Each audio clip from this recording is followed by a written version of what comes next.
गौरव भाटिया जी, वामपंथी संगठन जुड़ गए हैं, उनकी वजह से डिरेल हो रहा है। आपने तो तमाम किसानों को अभी देखा, वो कह रहे हैं सरकार आग से ना खेले, जवाब दीजिए। सबसे पहले तो चौधरी चरण सिंह जी की आज जयंती है, तो हम भावभीनी श्रद्धांजलि अर्पित करते हैं। वो हम सबके श्रद्धेय रहे हैं, मार्गदर्शक रहे हैं, और उन्हीं के शब्दों में शुरुआत करते हुए कहता हूं, वो कहते थे कि आपको सुनिश्चित करना है कि किसान को उसकी फसल की सही दाम मिले और उसके लिए बाजार खुले। और मैं अंजना जी बहुत जिम्मेदारी से एक बात कहूंगा, दशकों तक सरकारें रही कई पार्टियों की, लेकिन किसी ने भी किसानों की सुध नहीं ली। बात तो करी इन सब बदलावों की, लेकिन ना हिम्मत दिखाई, ना उसको क्रियान्वित किया। आज जब ये बदलाव आए हैं तो ये कहा जा सकता है कि देश का किसान जानता है ये उसकी भलाई के लिए है। हाँ, ये बात भी सच है कि कुछ हमारे किसान संगठन है, भाई बहन है, जिनको हो सकता है कि गलतफहमी हो कि इससे उनका नुकसान हो रहा है, और उनसे हमारी बातचीत जारी रहेगी। और आप देखिए अंजना जी, चौधरी चरण सिंह तो ये भी कहते थे गौरव भाटिया जी कि सरकार किसान बनकर सोचे, उसके हितों को सोचे। आखिर ये ट्रस्ट डेफिसिट की पूरी बात हो गई है, ये विश्वास की कमी है या ईगो पर अब बात आ गई है? आप सोच रहे हैं कि जितना लंबा खींचे अपने आप टूट कर आएंगे, इधर किसानों को लग रहा है कि हमने तो लंबी तैयारी की है। कदम तो दोनों तरफ से उठाना होगा, आपकी जिम्मेदारी है, आप सरकार है। अंजना जी, मैं तो पूरी तरह से आपकी बात से सहमत हूं।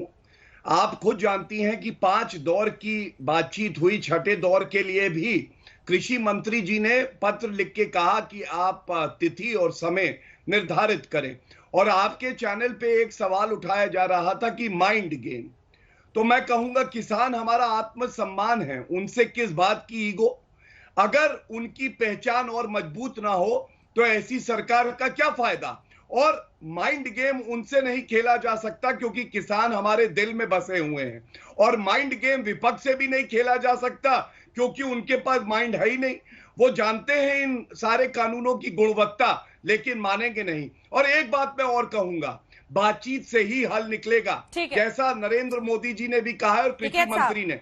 अगर हम बस एक मिनट अपनी बात पूरी कर लूं, अगर हम भी अड़ जाएं कि पहले आंदोलन वापस लो तभी बातचीत होगी, तो मैं समझता हूं ऐसा कोई रवैया अपनाना ठीक नहीं है।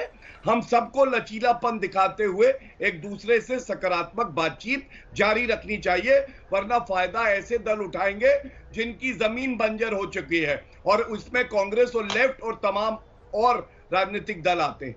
ठीक है, टिकैत साहब इस पर जवाब दीजिए। हम एक आंकड़े दिखा रहे हैं जो एसोचैम की तरफ से, तमाम जो बड़ी इंडस्ट्रियल एजेंसीज हैं उनकी तरफ से रिलीज की गई हैं। लगभग 3500 करोड़ का रोजाना नुकसान हो रहा है। मैं ये नहीं कह रही कि आंदोलन नहीं होना चाहिए, लेकिन आंदोलन के साथ साथ टिकैत साहब बातचीत भी तो होनी चाहिए। बातचीत से ही तो रास्ता निकलेगा। ईगो पर आने से कैसे आगे का हल निकलेगा? आज किसान दिवस है, चौधरी चरण सिंह की जयंती है। आपको पता है कि चौधरी चरण सिंह और उनके मूल्य क्या थे? सवाल आपसे सीधा पूछ रही हूं। अडानी अंबानी को बॉयकॉट कर देने से क्या किसानों का हल निकल जाएगा? पूरा पॉलिटिकल नहीं लगता है इस तरह की बयानबाजी वहां पर होना किसानों के मंच से? नहीं, यहाँ तो कोई पॉलिटिकल वाला आदमी आता नहीं। और रही जो 3500 करोड़ का नुकसान हो रहा है, किस चीज में नुकसान हो रहा है, वो नुकसान का जरूर पता चलना चाहिए। भाई 28 दिन में आपको बता दूं कि टिकैत साहब, जो एजेंसियां बता रही हैं उनका कहना है कि पूरा सप्लाई चेन टूटा है सर। टिकैत साहब, पूरा सप्लाई चेन टूटा है, और अभी ही नहीं, इसके रेपरकशंस आने वाले दिनों में भी होंगे। जी टिकैत साहब, जी बोलिए। हम एक इंडस्ट्री का दिखा रहे हैं, किस चीज का सप्लाई चेन टूटा है ना, वो तो बता दो ना। तमाम जितनी चीजें हैं, एक बार हम आपको ग्राफिक्स पूरा आंकड़े के साथ दिखाते हैं, तब आप भी समझ जाएंगे क्या क्या हो रहा है। जो एफएमसीजी यानी फास्ट मूविंग जो कंज्यूमर गुड्स है, उस प्रोडक्ट में उसका सप्लाई बाधित हो रहा है। उसके बाद जो अगला है, खाने पीने के सप्लाई में कई जगहों पर बाधित हो रहा है। आप देखिए ना, हरियाणा, पंजाब, हिमाचल प्रदेश, दिल्ली, इन 4 राज्यों की बात हो रही है। ये इंडस्ट्रियल ऑर्गेनाइजेशन जो लोहा स्टील की मशीनरी है, उस पर भी सप्लाई बाधित होने का जो डेटा रिलीज किया गया है, मैं वही आपको बता रही हूँ। जी टिकैत साहब, बिल्डिंग हार्डवेयर, एक एक चीज की बात हो रही है जी। और आप देखिए ना, अर्थव्यवस्था वैसे ही किस तरह से ढलान पर है। धीरे धीरे उसमें ताकत आ रही थी, अब वो वापस एक जबरदस्त सेटबैक होगा। बातचीत में क्या हिचक है? बातचीत में क्या हिचक है? मैं पहले ये बता दूं कि किसान पिछले 70 साल से घाटे क्या खेती कर रहा है, उसके नुकसान की भरपाई कर दो। इंडस्ट्रीज और जो दूसरे जो लोग हैं जो 3,500 करोड़ का रोज का बता रहे हैं, भाई हमारा किसानों की भी तो भरपाई कर दो जो इतने दिन से घाटे की खेती कर रहा है। हम तो आज ही तो पता लेना है अपना, हमारा भी फायदा होना चाहिए, हमारा भी तो हिसाब किताब कर दो ना।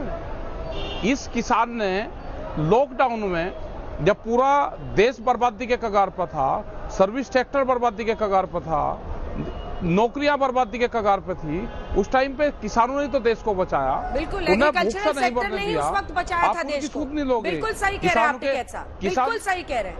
एग्रीकल्चरल सेक्टर ने ही देश को बचाया। बोल लेंगे, ठीक है, तो आज उसके बारे में बिल बनाओगे, किसान से पूछोगे नहीं, आंसू के चैम्बर में जाके, फिक्की के सभागार में जाके और वहां पे कहोगे कि जी किसानों का कानून बहुत बढ़िया है, कहोगे व्यापारियों को किसानों का कानून बढ़िया है तो किसानों के बीच में कहो ना जाके।